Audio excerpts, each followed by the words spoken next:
Hello, this is Erica, and I'm the founder of Perfect Legal Video, and I'm very excited to have with us today Attorney Nicole Reeves Lavallee. She owns a family and real estate law firm out in the Worcester, Massachusetts area, and she and her team are fantastic. And we're very fortunate to have her every week talking about information that we can use in family court and real estate court. So today we're supposed to talk about something very interesting and complicated. How do schools handle divorce parents and situations with the children when there's two sets of parents? So thank you so much for joining us, Nicole, and it's going to be a fun topic. Thanks for having me. You're welcome. So I guess we can talk about several different headings here. The first one would be, people split up and then someone moves to a different school district. How do they decide which school district your child stays in? And does it stay in? Does it move? Is it because if somebody has more money than the other one? I mean, what do they usually use to determine that? Great question. I think the first thing we need to look at is if it's a public school. So we're going to assume for purposes of this conversation that everything is public school, because private school is going to have a whole different agenda. Different rules apply, different things we're going to be looking at. But for the public school purposes, we really need to look at how often does a child put their head on the pillow. That's kind of the standard that schools use at each parent's house. So if they're at mom's house, $250 days a year, then that's going to be at mom's house.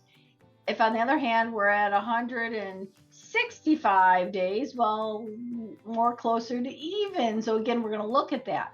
But really, that's how the school is going to determine is where the child puts their head on the pillow at night. There's actually statutes that they have to follow. That's what their guidelines are. Now, again, is somebody going to tell them if it's almost equal and we're fighting over 10 days difference? No, hopefully you're not. But what we're talking about is majority of the time going to be with mom. School is going to be where mom is located, and it's going to be obviously the local school. So they have their own set of rules. Now, from the court's perspective, the court has their rules, and they're going to look at the separation agreement, the court order, whatever that looks like, to determine where the child's supposed to reside. And sometimes the school rules and the court order are in conflict. And that creates even more of a problem, because now the school's going, I'm not allowing your child in. I have a court order that says it. It's like church and state. Guess what? They don't mix. So the school doesn't care what the court has to say, and then you'll have to go back to court and relitigate it. Oh my gosh. So what if one parent lives in a much better school district than the other, but they only have them 30% of the time? Again, it's going to go back to that rule where that's exactly what we're talking about. So now in that scenario, again, maybe the parents agree that we're going to go to the much better school district. But if the schools ask you the question, I'm not going to tell you to lie to the school board. That's going to be an issue too. And you're going to have to say it. Now, again, you can refer to, hey, I've got this court order, but part of that court order is going to be a parenting schedule. So they're going to look at the parenting schedule and go, no, if we count your parenting time, you only have 125 days. We know that's not more than half of 365. They can do the math. It's amazing. So really, we need to check, and we really want to show them conveniently parts that we want. Now, obviously, again, from their perspective, they're going to be able to look up the whole document. So really, you have to work with your school in that particular case, because, again, the better school may not be applicable because you don't have the parenting time, and the school does not have to allow you to come to have your child there. That's really very interesting that you say that. It's really about where they sleep for the most part. Huh. I always learn something new when I talk to you. So, I mean, that's really good to know. So what if there's a conflict between you and your ex about schooling, about homework, about, whatever it is, who's really responsible for making sure the homework gets done, for example? Oh, that's the biggest question I think most parents have. Simple fact of the matter is both parents are. It's kind of hard if you don't have your child. How do you make your child do the homework? It's Wednesday night, child's with dad. The homework for Wednesday night has to be due on Thursday. You don't see the child gets dropped off directly at the school Thursday morning by dad. Oh, wait, then it's dad's responsibility. The simple fact of the matter is every single court is going to look at whose parenting time it is. Whoever has that parenting time is responsible for making sure the homework gets done. The bigger question comes into play when we have projects or, long-term things that take more than a day. So now I have a project that is 2 weeks in and out. Okay, who's responsible? The answer is both parents. Both parents should coordinate. I have this project, my daughter has this project, and Sally is going to take her at least a week to do it. So you know what? I've got her 3 days this week. I'm going to work on it for the first 3 days. My ex, can you work on it the other 3 days? Something of that nature so that you can coordinate. Now, the problem is, of course, you can't coordinate because you guys can't get along.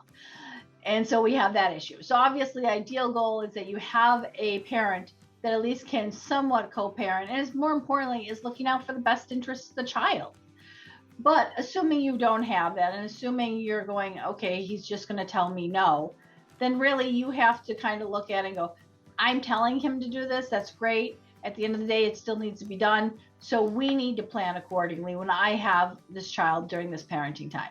And it really does put the burden on that one parent, which creates a problem, especially if, I'm the custodial parent and I'm taking the child to extracurricular activities and there's medical appointments and, I'm a single parent and I don't have any other support. I don't have any family locally. So it's all me and I work 60 hours a week and oh my God, everybody knows that person. Most parents think they are that person. But the simple fact of the matter is you have to juggle. That's part of parenting, is learning how to juggle 20 projects and getting things done. You can't take your child to school and go, yep, who cares that your clothes aren't cleaned? You're going to have DCF called. So you don't want to have that situation. You find time to clean their clothes or give them something else or whatever the case may be, but you want to make sure that those things are taken care of. So it's really coordinating with the other parent, making sure things are done, having a conversation with your ex, even if it doesn't amount to anything. And then if you can't resolve it, go back into court and get a court order that addresses these issues, because a project isn't going to be on only one time and done. We know that we're going to have more school projects. You kind of know from your perspective if the school projects are 3 days in length or if they're 2 weeks in length. So when you go into court, you want to make a court order that says, hey, if the project from the time it was assigned to the time of completion is 5 days, then this person's going to do it. You put it right in a separation agreement or in a court order, so that way that can be an enforceable agreement. I mean, it's very interesting because if you have to do all of the homework on your time with the child, then that means that you're not the fun parent anymore. You don't get the chance to be the fun parent. That's a lot of stress for one person to do 100% of the work on 50% of the time, or 70, even if they have a little more time. But I know a lot of people do have to, deal with this. And so it's a very stressful situation for anyone. Also, because what happens when a child gets sick and they get sent home from school on your day and it continues? Like, how do you handle that? And also with the makeup work? And that's the thing. There's so many of these really good questions because this happens up every single day. Every parent has this issue. Again, first off, now as that parent has to pick up the child because it's your parenting time or your parenting day. You're taking time off from work and you're going and you're picking up your child, and hopefully, you're not losing that money because you're an hourly wage employee and you're not getting it because you're not there because you're taking home your sick child. So we have that issue. Now reducing your income even more, and now you're dealing with this sick child. And now, by the way, sick child also needs medication, and you can't leave this child alone because the child's sick and his child is only 5 years old, and now you've got to find somebody to come and care for the child. So we can go on and on and on about the scenarios. The simple fact is, again, we're going to have to do a juggling act. We're going to have to figure it out. Hopefully you can call it in on the way home, pick it up, and go through a drive-through. Again, just simple suggestions that at least is saving you time, and now you're not taking this child home to then put them back in the car, or finding a neighbor or whoever else to watch this child. So really, again, we have to look at how do we address that. Unfortunately, it's going to fall on the custodial parent 9 times out of 10. It's part of the burden, if you will, of being the custodial parent. The best thing I can tell you is, guess what? That child knows that. That child knows who's going to take care of them when they're sick. That child knows who's going to take care of them when they have an issue.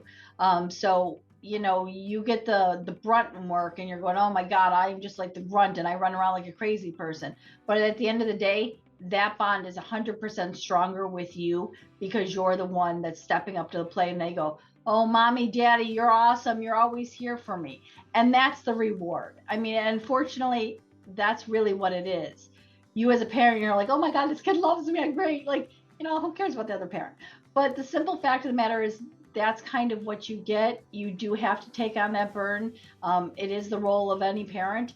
And again, you know, hopefully you have a somewhat receptive non-custodial parent, or the other parent that goes, hey, you know, I know you can't take off time from work. Why don't you drop them off at my house? My wife is there, or, you know, the other kids are there that they can watch them for 2 hours until I get home, and then I'll take, you know, then at least you can work the full day. So hopefully you have another parent that is receptive to the first scenario I just gave you. And if not, again, it's going to go back to lots of juggling, but lots of love in return. And that is always the best part. Now, another tricky situation, it's hard when there is a contentious divorce. The parents don't talk. The parents are parallel parenting instead of co-parenting, because that's just all they can do. For whatever reason, they just can't see eye to eye on things. Now, you don't want to go into a brand new school year and tell the teachers about how much you don't get along with your ex, blah, blah, blah. I mean, they're going to just see that coming and they're going to be like, oh God, no, these people. But something might come up. And what if something comes up where the child says something that makes the other parent, one of the parents, look bad? And maybe it's that they got yelled at, or they, you know, something happened, and, you know, something that maybe they even have to report. What is the responsibility of the school in different scenarios for what they might hear coming from a child about their living situations? Well, I want to back up a little bit on this one. And the first answer is, I'm a big proponent of not necessarily airing your dirty laundry, but, you know, give them a copy of that one page of the separation agreement or the parenting schedule so that they can know, okay, well, wait a minute, I noticed a difference in Sally on Tuesdays and Wednesdays every week, but Thursdays and Fridays, completely different demeanor. So you want to have that so that they can at least understand that these parents are not together. Again, you don't have to air your dirty laundry and say he's a deadbeat and I can't believe him and he's a horrible human being and he should be dead. Don't say any of that. What you do say is, here's the document. Read it for yourself. Don't need to say anything else. So I think that a good premise is at least telling them so that they have an expectation of, hey, homework's not being done on these days. These things are not happening. Again, child's coming in dirty on these days. They're looking out for those things. Now, on the other hand, you haven't done it, or you have done it and now all of a sudden they've got an issue. They're mandated reporters. They're going to have to file a report to DCF saying that we believe that there might be abuse or neglect in any case where they think abuse or neglect has occurred. So again, they're going to be able to inquire. You know, sometimes you go to the nurse's station and Sally keeps complaining about stomach aches every day, and not, you know, and her stomach is turned out and you kind of go, she's bloated or she's emaciated. Okay, great. We know that's a sign of abuse, right? We also know that, hey, look, we see bruises on this child, or she flinches every time the teacher walks by. Those are signs that, again, the DCF or the school is going to inquire that may lead to a DCF investigation. So again, they're mandated reporters. They're going to hear everything. One of the things I always tell everyone is, we always tell our children, if somebody's abusing you, sexually, otherwise, whatever, tell everybody, tell a teacher. That's why they're there. They're there for a reason. We don't say tell a teacher just to tell a teacher. We say tell a teacher because we know that they're mandated reporters. We know that they're going to look out for our child's best interest. They're going to make that call to DCF so that DCF can do an investigation. So, it really depends on the severity of it. Sometimes it's just, Sally pitting mom against dad. Sometimes that happens, absolutely. But really, again, we have to look at that big picture. So we like the school to do their job. We like the school to inquire. Now, do they have to tell you in advance before they call DCF? No. I mean, you're abusing your kid. Let's tell mom that we're going to call DCF on you when you're abusing your child. Let's give her a heads up. Does that make sense? No. So again, sometimes they're not going to do it, again, depending on the severity of it. Sometimes if it's just a simple thing, they go, this doesn't make any sense, we need to inquire further. Sometimes they'll do that.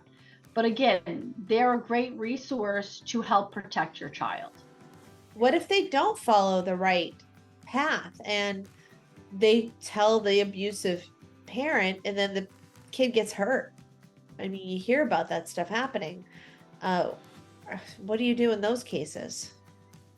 Yeah, I think that's, that also happens in the court where, mom or dad will run into court and say, hey, dad's an abusive person. No, he isn't. And then you go back and then all of a sudden the kid's abused or, God forbid, killed. We all have those issues. We all have to worry about that. From my perspective, I think as a parent, if Sally told you, hey, look, I told the school this, and this happened, you should be picking up the phone or calling them or going to the school directly and say, hey, my daughter Sally just told you that she was beaten up by her father. What are you going to do about it? We need to make sure that she's protected. So you need to be an advocate for your child. If the school's not going to be an advocate, guess what? That's always on you. That's your role as a parent to protect your child. So we hope they don't drop the ball. We hope they do what's right, of course. But, it's just simple things of, hey, look, again, she's not doing her homework repeatedly at dad's house. And I've tried to talk to dad and dad refuses to talk to me. Talk to the school. Maybe they'll call dad in to say, hey, we really are having a problem with Sally doing her homework. We really need to make sure that this is done. Again, when it's not coming from you, the angry ex, and it's coming from the school, it's going to be received better. So again, if you have concerns of the school not doing their job, certainly talk to them. You also have the remedy to file a complaint, a grievance against the school if the school continues to ignore those grievances that you're addressing to them.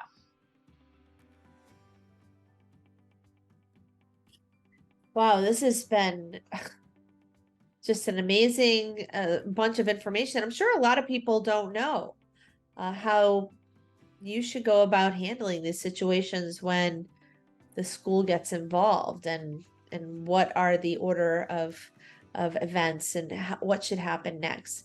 I mean, I think definitely if you hear about anything that's going on with your child in school, if you have any questions about maybe your kid not getting their homework done on your ex's days or, whatever the case, absolutely give Nicole Reeves Lavallee and her team a call. Attorney Lavallee is amazing, and they have incredible strategies to help you out and help you get the best outcome for you and your family. So absolutely give them a call. Nicole, what else should we know about this particular topic? I just had a few things I wanted to bring up, and I know they're kind of long answers and very complicated. You could probably do a whole interview on each one of them. But is there anything that you'd like to mention that we didn't bring up today, or anything that needs to be added? I think the biggest thing is utilize the services that the school has to offer. If your child is below average in school, get those services, get an IEP, get some services for your child that they need. Advocate for them. Again, that's the reason we actually have education lawyers that you can go to that will fight the school board and fight the schools if they're not getting the services that they need. So that's one thing. I think another key thing is utilize the services of, the nurse if your child has a lot of medical issues. Have that conversation with the nurse on a regular basis saying, this is what Sally needs. This is how I've been told to handle it. Have the doctor write a note to the school nurse so that they understand. So again, Sally's not being called out. Oh, Sally, you got to go right now. You to the nurse's station, and everyone's laughing. You don't want that. You want to make it as discreet as possible that Sally needs to go get her insulin right now. So she knows that I can leave at this time and I can go there and nobody else is looking at me and nobody's gawking and all that stuff. Utilize the services of a guidance counselor or counselors there. They're there for a reason. I mean, so many schools, we hear about it on a daily basis and it's horrible. Mass shootings, PTSDs of things that are happening at the schools. Oh my God, we have to have grievance counselors at the school because of something that happened. Every school has the ability to, one, have a regular counselor on staff, and then they also have trauma counselors available if and when a trauma happens. So utilize those services, and trauma doesn't have to be trauma to the school. You can ask for a trauma counselor to come in because, Sally lives with her grandmother and her grandmother died and she can't deal with it. And oh my God, that's what they're there for. So, you're not going to be able to immediately go, oh, well, Sally's never had a counselor in her life. Let's go find a therapist. No, let's wait 2 years for that. But you have an immediate service right there. So utilize them for all the expertise that they have. If your child needs help, again, if you don't want to do the IEPs or the other programs available, maybe they just need tutoring. A lot of schools have after school care or tutoring classes that you can attend to. So really talk to your school, because they don't just go to school and come home. There's so many more professionals at the schools nowadays. When we went to school, absolutely. You got a teacher, you came home. You didn't want to see the principal. You didn't want to see any of the nurse, and that was it. And we didn't have all these things. But now they have all of these people that work for the school system that are really there to help the children grow. So if you don't know what they have, if you don't know what professionals are there, and sometimes they're not there on a full-time basis, but they can be called in, find out. Educate yourself about what your school can offer you and your child, because unfortunately you don't know when the services are going to be needed, but don't wait until afterwards and then be scrambling. Find out now so that you go, oh my God, this is happening. Maybe I need to talk to so-and-so. And that makes a lot of sense. And so I want to thank you so much today for bringing all of these issues to light and helping people figure out what they should do when they are faced with some of these conflicts that have to do with education and divorced parents or separated partners. And so thank you again, Nicole, for coming on this show. It's unbelievable that you're able to help us every week, and we appreciate it. Thanks for having me. You're welcome. I hope everyone has a great weekend. We look forward to seeing you again next week.